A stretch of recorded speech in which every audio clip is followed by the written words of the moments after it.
เอาคลองก็กินเนาะซื้อมาแล้ว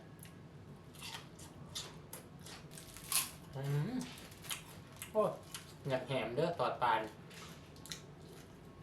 กับสวัสดีกับสบายดีพ่อแม่พี่น้องเพื่อนสุขุสุขคนเนาะยินดีต้อนรับเข้าสู่ช่องเบาเล็กบ้านนาชาแนลอยู่แล้วมื้อนี้มื้องามยามดีเนาะกับบ่ดีปานใดเลยพี่น้อง มื้อนี้หยุดงานเนาะพอดีว่าหัวหน้าเพิ่นให้หยุดงานหาก็อาบน้ำแล้วแต่ว่าอาบน้ำเสร็จเนาะบรรยากาศอยู่ในห้องเอาหลายๆคนก็สิยังบ่ฮู้ยังบ่เห็นเนาะห้องเบาเล็กอยู่แบบใดกินแบบใดเนาะนี่เลยห้องเบาเล็กตามสภาพเลยเนาะราคาบ่แพงราคาถูกกับประมาณนี้วางตากเครื่องก็แบบซี่แหละอันต้องขออนุญาตเด้อพี่น้องเบาเล็กห้อยใส่ประตูเลยเนาะแล้วก็เอาเสือกมามัดไว้ตามผนังนี่แบบซี่แหละชีวิตคนลาวอยู่ในไทยเนาะ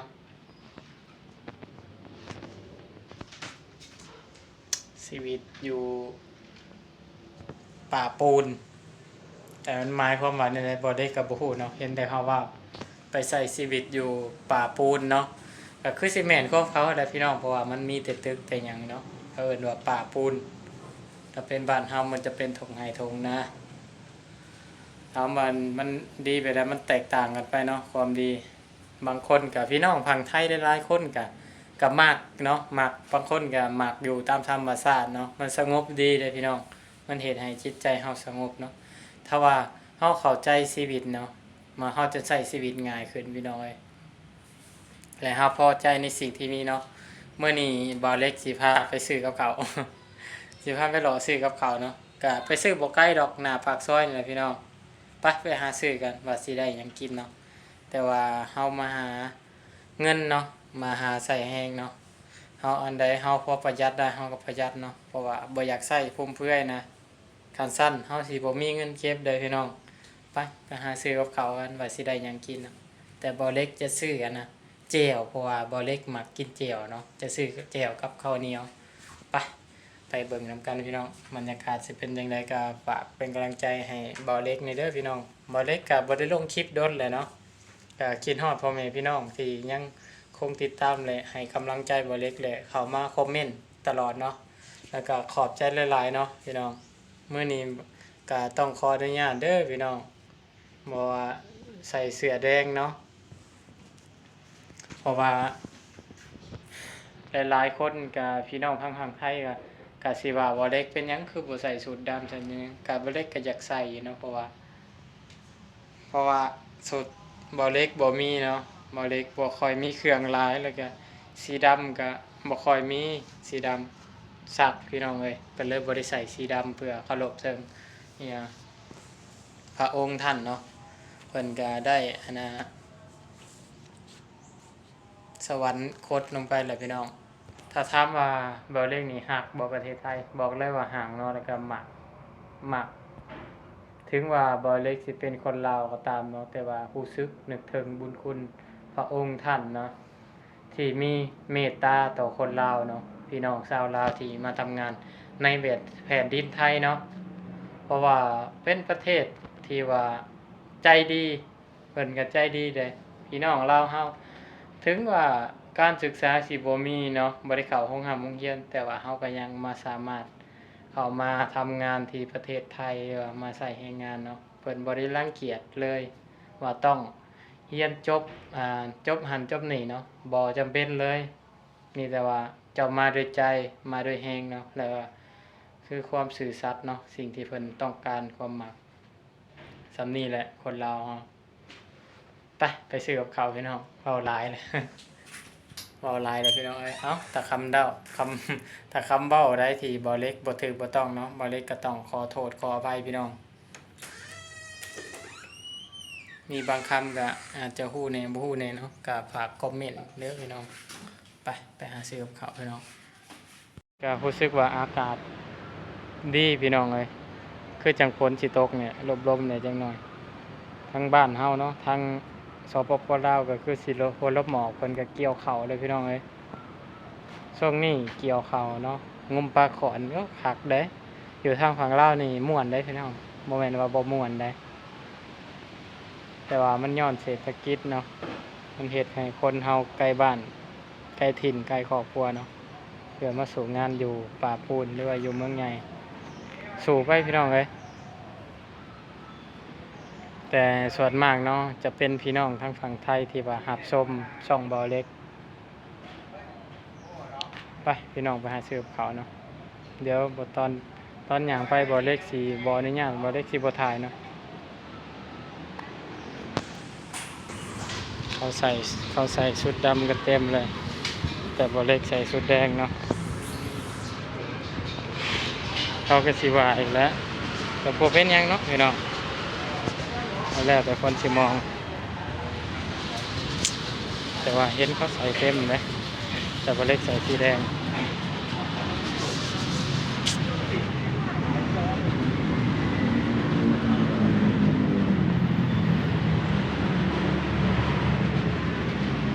คนคน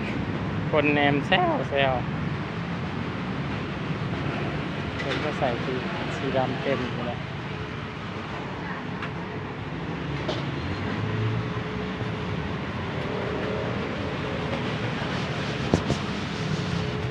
สีขาวพี่น้องเขาจะใส่สูทดำเต็มเลยเนาะคนแนมบอเล็กแซว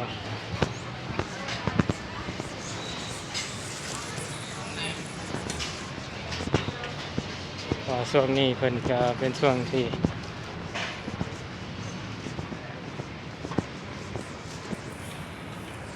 พี่น้องทางฝั่งไทยเนาะสูญเสียครั้งยิ่งใหญ่เนาะ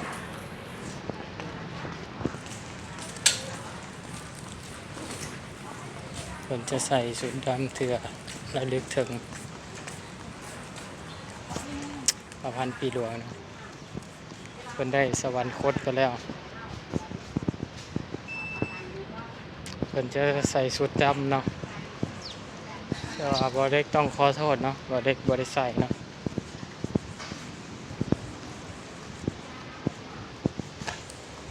ซื้อกับเขาได้ละนี่กับเขาไปพี่น้องไปหากินนำกันได้ยังกะทาเบิ่งเนาะ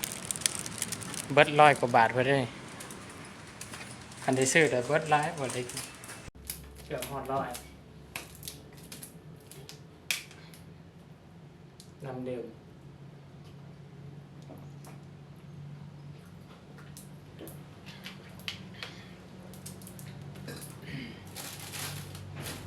แล้วก็ซื้อนมมาเนาะนำนมแล้วก็นมเป๊ปซี่แหละบ่เล็กเนาะเป็นคนที่บ่ค่อยซื้อหยังเนาะเป็นคนที่ว่าประหยัดแต่บ่ฮู้ว่าแต่ละคนใช้ชีวิตยังไงนี่โอ้โหหอมเลยได้ปิ้งปลาขอเนาะปลาช่อนนะเพราะว่าปกติจะกินแต่ข้าวเจ้าเนาะอยู่ที่ทำงานเลยกินแต่อยู่ว่างเฮ็ดงานเด้ข้าวเหนียวมาฮ้อนๆเลยมาพี่น้องกินนำกันมือก็บ่ได้ล้างเอาไปล้างมือก่อนพี่น้องมาพี่น้องกินนำกันบ่มีวางโป่งเด้อบัดนี้ สิโป่งจัดละนี่เนาะเสียงเข่งเนี่ยนี่เยอะ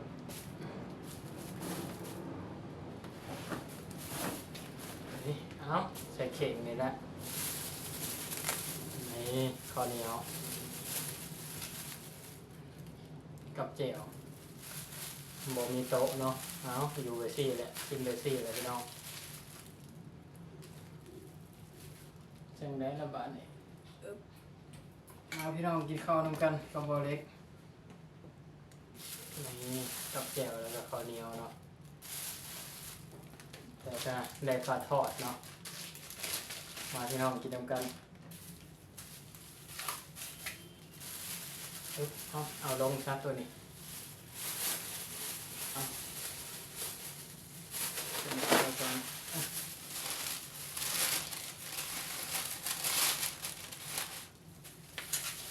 มาพี่น้องข้าวเศร้าเลยนี่กับบ่เศร้าเลยเนาะสวยเลยมาพี่น้องมาโอ้ยหอมเนาะกินเถื่อแรกติดใจเลย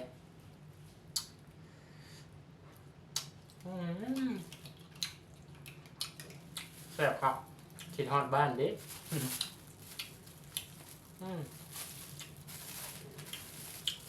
กินข้าวเหนียวกับกินฮอดบ้าน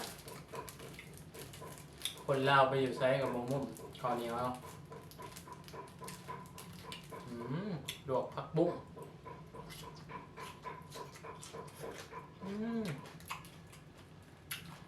อันนี้บุ้งว่าเปิดชื่อมาจากไหนเนาะเลือกเอามาจากไหนเหมือนกินโดนแหละโอ้ผักก็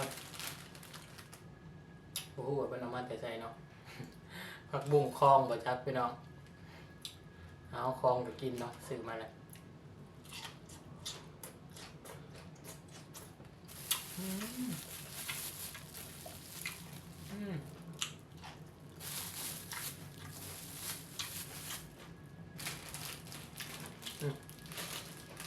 เลยทอดปลาโอ้อยากแหมเด้อทอดปลา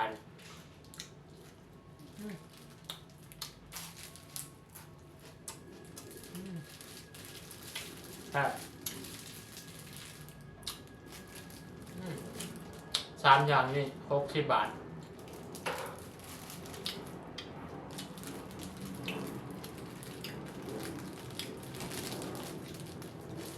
แต่ว่าทุกอย่างนี่ต้องกินแฮมเบอร์เนาะเพราะว่าผมมีวางไว้ดู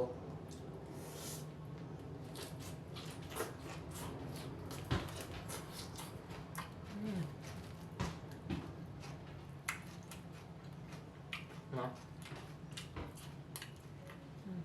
ก็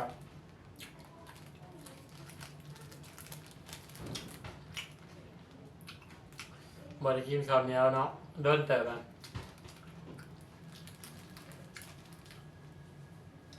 ก่อนหน้านี้กินข้าวเหนียวจื้อได้ว่าเป็นเดือนหลังเนาะเพราะว่าเดือนนี้หากันหยุดได้หยุดเนี่ยเดือนก่อนนี่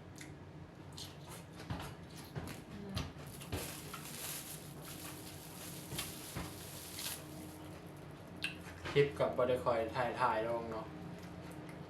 ไปเห็นงานสมมติพอบริเล็กไปแต่เช้าไปเห็นงานแต่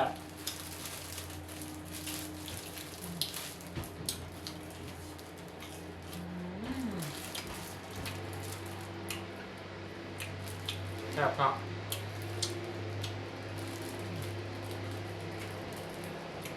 ว้า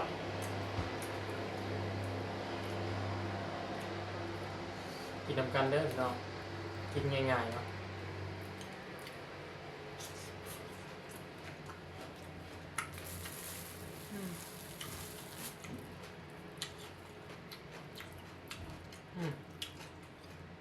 แซ่บเจียวเนาะบ่ฮู้ว่าเป็นใส่ยังไงน่าจะชิมจากรสชาตินี่น่าจะใส่หัวจิงไข่เนาะหัวขิงขิงบ่ใส่ข่าเนาะอ๋อนะครับปลาแดก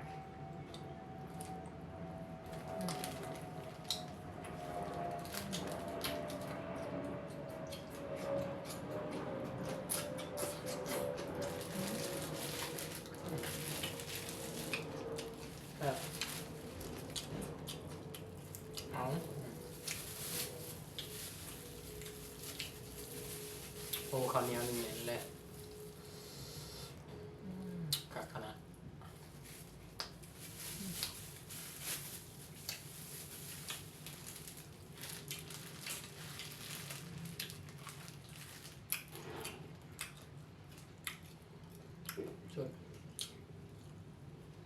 กินเพื่ออยู่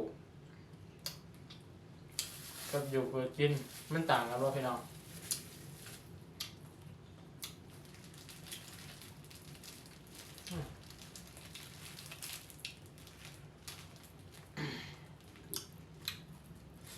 เมื่อนี้ต้องขอโทษนะเอาญาติเนาะเพราะว่าใส่เสื้อแยงเนาะ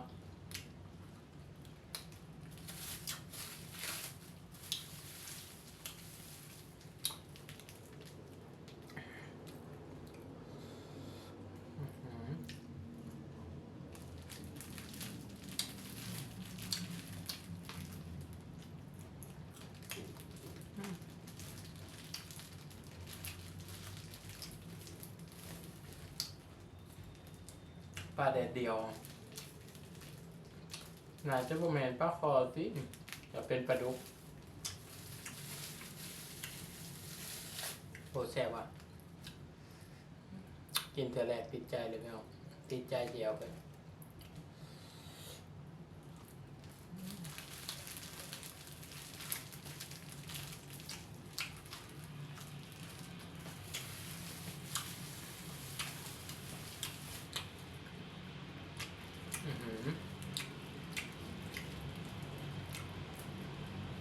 มาพี่น้อง